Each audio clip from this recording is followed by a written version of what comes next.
अस्सलाम वालेकुम दोस्तों। इस्लाम में क़यामत की कई निशानियाँ बताई गई हैं, जिनमें से बहुत ऐसी हैं जो हमारे मौजूदा दौर में गुजर रही हैं। ये निशानियाँ हमें हदीसों में मिलती है और इस बात की तरफ इशारा करती है कि हम आखिरत की करीब हैं। यहाँ 10 ऐसी अहम निशानियाँ दी गई हैं जो मैं आपको बताने जा रहा हूँ इस वीडियो में। तो पहली निशानी ये है इल्म का उठ जाना और जहालत का फैलना। हदीस में आता है, रसूल अकरम सल्लल्लाहु अलैहि वसल्लम ने फरमाया, क़यामत की निशानियों में से यह है कि इल्म उठा लिया जाएगा और जहालत फैल जाएगी। और आज के दौर में भी यही हो रहा है, जहालत आम हो गई है। इसी के साथ दूसरी निशानी है कत्ल और गरत गड़ी का बढ़ जाना, यानी हरज।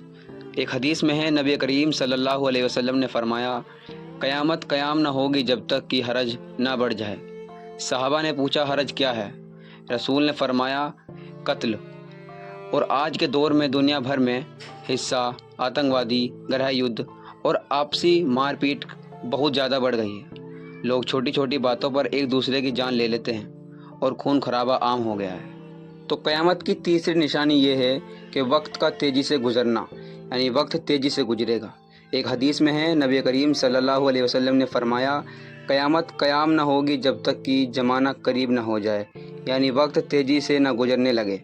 चुनाचे साल महीने की तरह, महीने हफ्ते की तरह, हफ्ता दिन की तरह और दिन घड़ी की तरह गुजरेगा।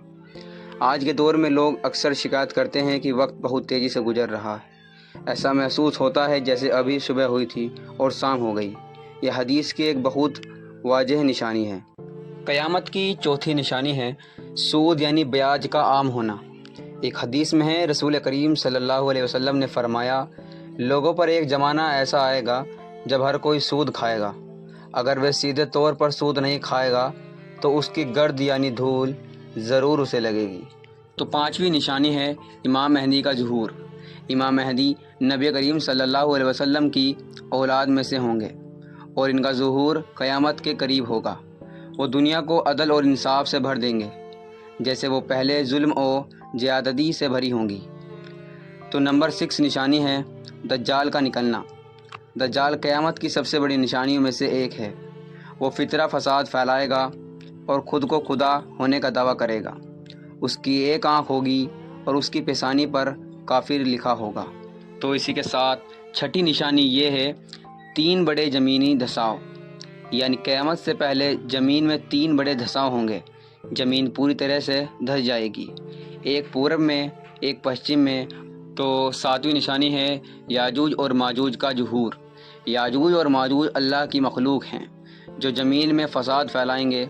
हज़रत ईसा अलैहिस्सलाम के ज़माने में उनका ज़ुहूर होगा और वो हर ऊंचाई से दौड़ते हुए आएंगे, ज़मीन में फ़साद फैलाएंगे और पानी पी जाएंगे। और इसी के साथ 8वीं निशानी ये है ज़मीन से एक जानवर का निकलना। एक अजीब व गरीब जानवर ज़मीन से निकलेगा। ये जानवर लोगों से कलाम करेगा और उनके ईमान या कुफ्र की निशानदही करेगा। तो 9वीं निशानी ये है धुआं। आसमान से एक धुआं नमूदार होगा जो लोगों को घेर लेगा। यह धुआं मोमिनों के लिए मामूली असर रहेगा, लेकिन काफिरों के लिए दर्दनाक अजाब होगा। तो क़यामत की 10वीं निशानी ये है कि सूरज का मगरिब से निकलना, यानी ये एक बहुत बड़ी निशानी है। जिसके बाद तौबा का दरवाज़ा बंद हो जाएगा। जब सूरज मगरिब से निकलेगा तो किसी का ईमान लाना या तौबा करना कबूल नहीं किया जाएगा। इसी के साथ ये निशानियां हमें दुनिया की फ़ानी होने की याद दिलाती है और आखिरत की तैयारी करने की तरकीब देती है। तो इसीलिए हमें गुनाहों से बचना चाहिए और अपने गुनाहों की तौबा कर लेनी चाहिए। तो मिलते हैं अगले वीडियो में, तब तक के लिए अस्सलामु अलैकुम दोस्तों।